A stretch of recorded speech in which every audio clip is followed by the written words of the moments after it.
आज मी प्रभू रामचंद्रांबद्दल बोलणार आहे. पण आज मी परमात्मा रामचंद्र यांच्याबद्दल बोलणार नाही आहे, तर मनुष्यरूपी रामचंद्रांबद्दल बोलणार आहे. ज्या रामचंद्रांचं वर्णन महर्षी वाल्मिकींनी आपल्या रामायणामध्ये केलं आहे, त्या रामचंद्रांबद्दल बोलणार आहे. महर्षी वाल्मिकींचा राम हा मनुष्यरूपी राम आहे. महर्षी वाल्मिकींनी मानवाचा श्रेष्ठ अवतार कसा असतो, मानवाच्या श्रेष्ठ अवताराचं वर्णन त्यांच्या रामायणामध्ये केलं आहे. माणसाच्या गुणांचा सर्वोच्च केंद्रबिंदू म्हणजे कसा असावा हे त्यांनी रामचंद्रांच्या रूपातनं आपल्याला सगळ्यांना दाखवायचा प्रयत्न केला. त्या रामचंद्रांबद्दल मला बोलायचं आहे. कारण की महर्षी वाल्मिकींच्या रामायणानुसार रामचंद्रांना माहितीच नव्हतं की ते नारायणाचा अवतार आहे. रामचंद्रांना कधी कळलं की ते नारायणाचा अवतार आहे, तर त्यांच्या आयुष्याच्या सगळ्यात शेवटच्या काळामध्ये त्यांना त्याची जाणीव करून दिली की ते नारायणाचा अवतार आहे. तोपर्यंत ते फक्त आणि फक्त माणूस म्हणून जगले आणि सगळं काही ज्यांनी जे केलं, रामांनी जे काही केलं ते माणूस म्हणून केलं.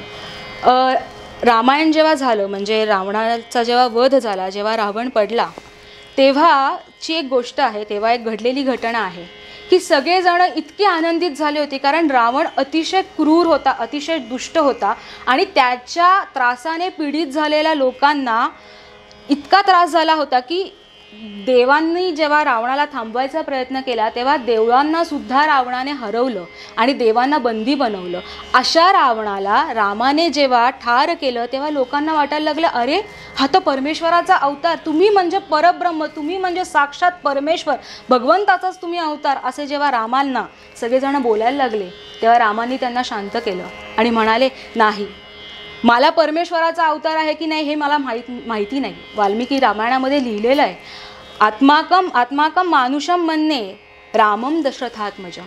मी परमेश्वर नाही, मी दशरथाचा पुत्र माणूस राम आहे, परमेश्वर नाही. म्हणजे रामांनी आपलं आयुष्य फक्त माणूस म्हणूनच जगलेले आहे. तुम्ही जेव्हा वाल्मिकी रामायण वाचाल आणि जेव्हा आपण नीट बघू त्याच्यामध्ये, तेव्हा आपल्याला लक्षात येतं की रामांनी रामायणामध्ये कुठल्याही प्रकारचा चमत्कार केलेला नाही आहे.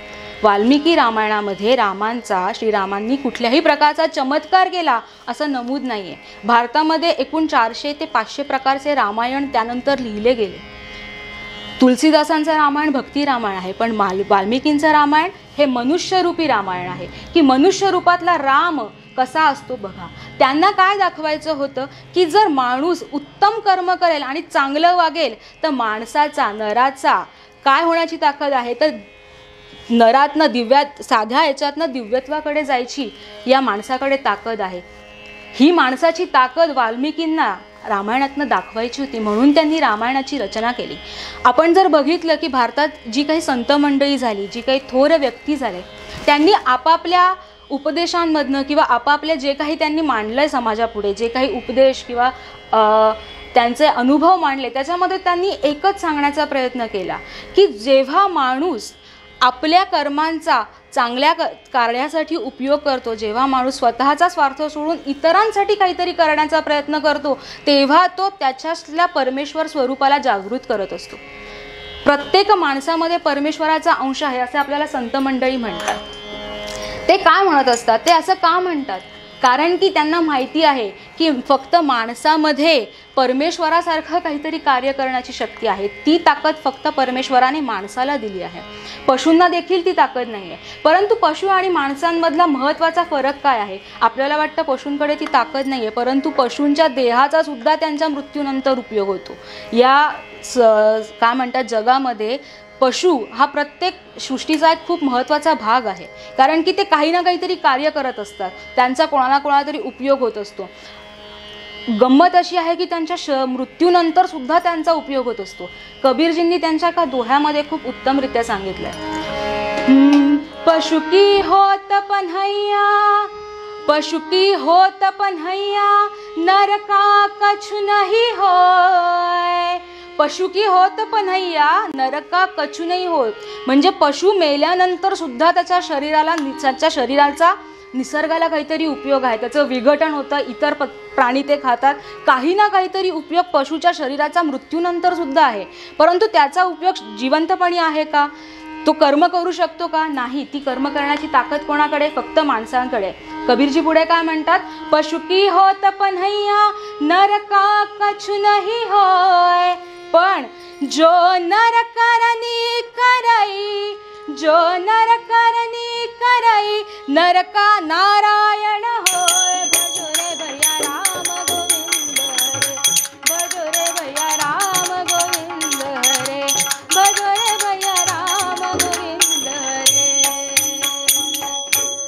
गंमत अशी आहे की पशु की होत पनैया नरका कछु नाही होय, पर नर जो करनी करई नरका नारायण हो. देहातून दिव्यत्वाकडे जायची, नराचा नारायण होण्याची ताकद फक्त आणि फक्त माणसाकडे आहे. ही ताकद वाल्मिकींना संपूर्ण जगाला दाखवायची होती, म्हणून त्यांनी रामायणाची रचना केली. त्यांना दाखवायचं होतं की जर नर उत्तम गुणांचा अंगीकार करेल आणि उत्तम गुणांनी इतरांच्या कल्याणासाठी काहीतरी करण्याचा प्रयत्न करेल, तर त्या नराचा नारायण होण्याची ताकद आहे. ही ताकद वाल्मिकींना आपल्या रामायणातनं दाखवायची होती, म्हणून त्यांनी रामायणाची रचना केली.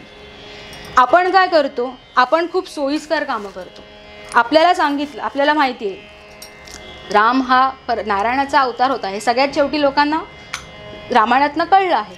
पण आपण त्याचा सोयीस्कर वापर कसा करतो की तो तर देवच होता, राम तर देव होते, आपण तर फक्त माणसं आहोत, आपण काय करू शकणार, हा आपल्याला प्रश्न पडतो. आणि त्याच्याने आपण सोपं करतो आपलं काम, आपण सोपे मार्ग शोधतो. ते देव होते म्हणून एवढं सगळं करू शकले, आपण तर फक्त माणूस आहोत म्हणून आपण काही एवढं करू शकत नाही. परंतु गडबड अशी आहे, आपण काय करतो आहोत, आपल्याला सोपा मार्ग हवा आहे, आपल्याला कष्ट नको आहेत, आपल्याला प्रयत्न करायचा नाही आहे श्रेष्ठ होण्याचा, ग्रेटनेसकडे जाण्याचा आपल्याला प्रयत्न नाही करायचा. आपल्याला फक्त काय करायचं आहे, देव्हाऱ्यात रामाची मूर्ती ठेवून त्याची पूजा करायची आणि ती पूजा करून तिथेच मूर्ती तशीच राहून आपण निघायचं आणि आपल्या जीवनाला सुरुवात करायची आणि हवं तसं वागायचं. परंतु गडबड अशी आहे, भगवंताची पूजा केली पाहिजे, भगवंतावर प्रेम केलं पाहिजे, भक्ती केली पाहिजे, अगदी खरं आहे. पण कुठेतरी ही भावनासुद्धा आपल्या मनामध्ये असली पाहिजे की त्या देवाचं देवत्व माझ्यामध्ये कुठेतरी येतं आहे का. देव पाहण्याची गेलो आणि देवची होऊनी ठेलो, हा भाव आपण जेव्हा आपल्यामध्ये आणू की अरे या देवाने जे काही कार्य केलं आहे त्याच्या गुणांचा थोडा माझ्या अंगामध्ये अंगीकार होईल का, ते गुण मी थोडे माझ्यामध्ये घेऊ का, घेता येईल का, हा विचार न करता आपण काय करतो, गाभाऱ्यात ठेवतो, मूर्तीची पूजा करतो आणि संपवतो विषय. परंतु तिथे आपल्याला थांबायचं नाही आहे. भक्ती केली पाहिजे, प्रेम केलंच पाहिजे भगवंतावर, पण त्याच्या पुढे जाऊन आपण त्याच्यासारखं बनू शकतो का, हा प्रश्न आपण स्वतःला विचारला पाहिजे. कारण की तेच तर जीवनाचं महत्त्वाचं ध्येय आहे की नरापासून नारायणाकडेचा हा जो प्रवास आहे, भगवंतामध्ये एकरूप होणं म्हणजे काय, तर हेच आहे, नरापासून नारायणापर्यंत जाणं, देहापासून दिव्यत्वापर्यंतकडे जाणं, हेच तर आपल्या जीवनाचं ध्येय असलं पाहिजे. आणि हेच रामांनी आपल्या कर्तृत्वातनं दाखवायचा प्रयत्न केला आहे. रामायण हे असं आहे ना की प्रत्येकाला जसं पाहू तसं ते दिसेल. जितकं तुम्ही रामायणातनं गुण घ्यायचा प्रयत्न कराल, जितकं शिकायचा प्रयत्न कराल, तितकं तुम्हाला रामायणातनं शिकायला मिळणार आहे. ती हत्तीची गोष्ट माहिती आहे ना की हत्तीला समोर उभं केलं जातं आणि लोकांच्या डोळ्यांना पट्टी बांधली जाते आणि त्यांना सांगितलं जातं की बघा, ओळखा काय आहे तुमच्यासमोर. मग कोणी पायाला हात लावतं आणि त्याला वाटतं अरे हा तर खांब आहे, कोणी शेपटीला हात लावलं होतं त्याला वाटतं अरे हा तर दोरा आहे, कुठली तरी दोरी आहे. तसंच आहे रामायणाचं. जिथे तुम्ही जाल, जिथे तुम्ही बघाल, तिथे तुम्हाला काहीतरी नवं दिसणार आहे. रूप एकच आहे, हत्ती एकच आहे, पण तुम्हाला वेगवेगळे त्याचे काय म्हणतात दृष्टिकोनातनं वेगवेगळे अंग दिसणार आहेत. मी जेव्हा रामायण वाचते आणि आता जेव्हा मी मॅनेजमेंट शिकले तेव्हा मला लक्षात आलं की अरे रामायणामध्ये रामाचं जे मॅनेजमेंट होतं ते केवढं तगडं होतं, त्याच्यामध्ये केवढी ताकद होती. राम एक लीडर म्हणून केवढा श्रेष्ठ होता, हे जेव्हा आपण रामायण पाहतो आणि मॅनेजमेंटचे संकल्प, त्याच्या जे कॉन्सेप्ट्स आहेत ते आपण रामायणाशी जोडवायचा प्रयत्न करतो ना, तेव्हा आपल्याला कळतं की अरे रामसुद्धा तसेच होते. बघा ना, पॉवरफुल लीडरशिप काय असते बघा. जेव्हा त्यांना वनवास झाला, जेव्हा रामांना वनवास झाला तेव्हा ते 3 जण निघाले होते, एक सीता माता, लक्ष्मण आणि रामचंद्र. लढणारे फक्त 2 जण होते, धनुष्यबाण फक्त 2 जणांकडे होते. जेव्हा सीतेमातेचं अपहरण झालं आणि जेव्हा रावणासोबत युद्ध झालं तेव्हा किती जणांचं सैन्य होतं, लाखो वानरांचं सैन्य होतं. किती जणांचं, लाखो वानरांचं सैन्य होतं. शून्यापासून सैन्य निर्माण करणं ही लीडरशिप नाही आहे? काहीच ओळख नाही, राज्य मागे सोडून आलोय. नव्या राज्यातनं त्यांनी सैन्य उभं केलं आहे. त्यांनी सुग्रीवाच्या राज्यातनं सैन्य उभं केलं, स्वतःच्या राज्यातनं नाही. कमी काळामध्ये म्हणजे प्रभाव बघा, रामचंद्रांच्या व्यक्तिमत्वाचा प्रभाव बघा किती होता. रावणाचं सैन्य रावणाच्या भीतीपोटी लढत होतं, पण रामाचं सैन्य रामाच्या प्रेमापोटी लढत होतं. व्यक्तिमत्वाचा प्रभाव बघा काय होता. काही काळामध्ये रामचंद्रांनी त्यांच्या सैन्याला, त्यांच्या जवळ आजूबाजूला असलेल्या माणसांना एवढं आपलंसं केलं की त्यांच्या प्रेमापोटी हे जीव द्यायला रामचंद्रांसाठी तयार होते. ही लीडरशिप नाही आहे का? ही त्यांचं हे त्यांचं गुण नाही आहे का? हा व्यक्तिमत्वाचा त्यांचा पैलू नाही आहे का? असे अनेक पैलू आहेत. आणखीन पुढे जाऊन सांगते की आपण जग बदलतं आहे, सारखाच जग बदलतं, आपल्याला त्याला ॲडॉप्टिव्ह व्हावं लागतं, रिस्पॉन्सिव्ह व्हावं लागतं. रामचंद्रांचं जग बघा किती फटाफट बदलत होतं आणि त्याला क्विक टू अडॉप्ट होण्याचा जो गुण होता तो बघा केवढा होता. रामचंद्रांना राज्याभिषेक होणार होता, अंगावर रेशमी वस्त्र चढणार होते, अंगावर सुंदर अलंकार चढणार होते, डोक्यावर मुकुट चढणार होता, राज्य मिळणार होतं. ज्या क्षणाला हे सगळं होणार होतं त्या क्षणाला त्यांना अंगावरची रेशमी वस्त्रांच्या ऐवजी वल्कलं चढवावी लागली. अंगात दागिने घालायच्या ऐवजी त्यांना रुद्राक्षाच्या माळा घालाव्या लागल्या. माथी मुकुटाच्या ऐवजी वडाच्या झाडाचा चीक लावून जटा बनवाव्या लागला. आणि जिथे राज्य मिळणार तिथे वनवास मिळाला. पण रामचंद्रांनी तिथे कटकट केली. असं अचानक कसं झालं माझ्यासोबत? असं काही केल्याचं आपल्याला लक्षात येतं आहे का? परिस्थिती बदलली, लगेच मी तयार आहे त्या परिस्थितीला सामोरं जायला, अशा विचारांनी रामचंद्र वनवासात गेले. रामचंद्र वनवासात गेले. हा लीडरशिप ॲटिट्यूड नाही आहे का? परिस्थिती बदलते आहे, पण जोपर्यंत आपण ॲक्सेप्टच नाही करणार की काहीतरी बदललं आहे, तोपर्यंत आपण त्याला रिॲक्ट कसं करणार? रामचंद्रांनी ॲक्सेप्ट केलं की नाही, मला आता वनवासला जाणं भाग आहे. माझ्या आईची, सावत्र आईची इच्छा असली तरीसुद्धा मला वनवासाला जाणं भाग आहे, कारण की ते तिची इच्छा आहे. तिचा मातृदेव भव, तिच्या इच्छांचा सन्मान ठेवला पाहिजे. राम वनवासात निघून गेले. त्यानंतर आपल्याला लक्षात येतं की फक्त एवढंच नाही आहे, रामचंद्र वनवासात गेले, प्रवास झाला, सीतामातेचं अपहरण झालं. जेव्हा तो पूल बांधण्यात जात होता तेव्हा रामचंद्रांची आणखीन एक लीडरशिप क्वालिटी आपल्याला दिसून येते की एक लीडर आपल्याकडे असलेल्या सगळ्या जणांना महत्त्व देतो.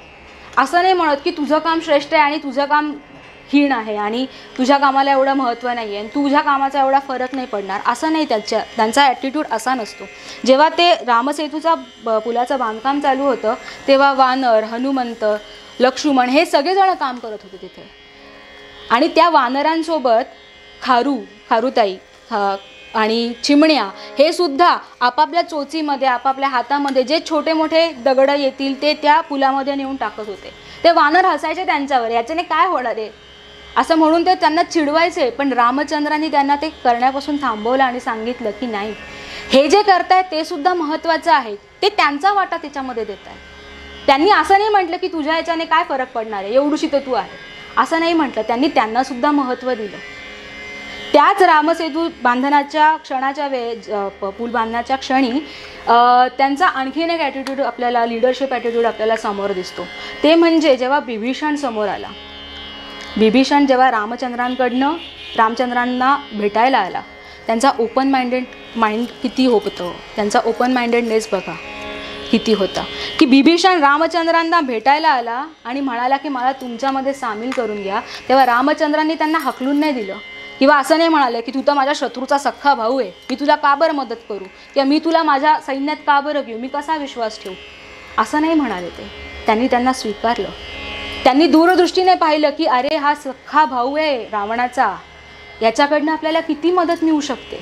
आणि खरं आहे, बिभीषणाची जर मदत नसती तर रामायणामध्ये जेवढे नुकसान झालं रामांचं त्याच्यापेक्षा जास्त नुकसान झालं असतं. लक्ष्मणाला वाचवण्यामध्ये बिभीषणाचा फार मोठा रोल होता. किंवा रावणाच्या मुलाला मारण्यासाठी कसं मारावं, रावण कुठे मरणार, कसा मरणार, रावणाच्या सैन्यात कोण कोण आहेत, हे सगळं बिभीषणाने रामांना सांगितलं. जर त्या क्षणाला त्यांनी हकलून दिलं असतं किंवा बघितलं नसतं की समोरचा माणूस कसा आहे, ती परीक्षा घेतली नसती तर हे शक्य झालं असतं का? रामांच्या क्वालिटीज बघा, आपण ज्या आजकाल गोष्टी शिकतो आणि आजकाल गोष्टी ऐकतो त्या सगळ्या रामायणामध्ये आपल्याला दिसतात. वानरांची सेना घेऊन ते राक्षसांच्या सैन्यासोबत लढले. हा सिम्बॉलिझम आपण म्हणूयात की वानरांची सेना हे समाजातला एक वीक असा भाग दर्शवते आणि राक्षसांची सेना हा समाजातला स्ट्रॉंग असा भाग दर्शवते. म्हणजे वीक अगेन्स्ट स्ट्रॉंग.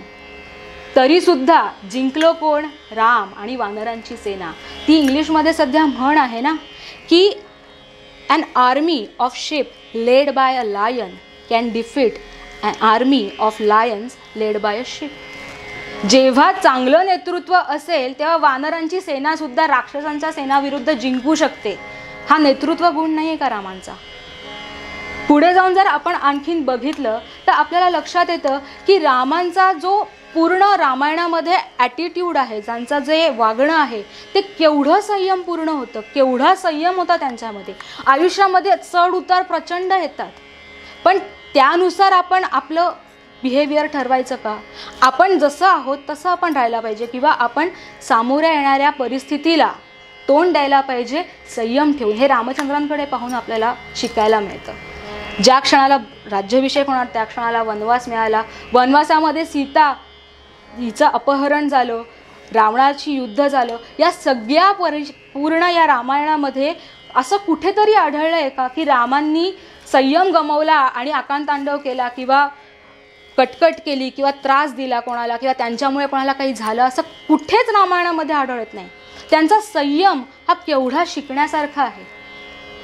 परिस्थिती बदलत असते, परंतु रामायणामध्ये आपल्याला काय शिकायला मिळतं की परिस्थिती कितीही बदलली आणि परिस्थिती कितीही वाईट आली तरी परिस्थिती नाही ठरवू शकत की तुम्ही कसे आहात आणि तुम्ही कोण आहात.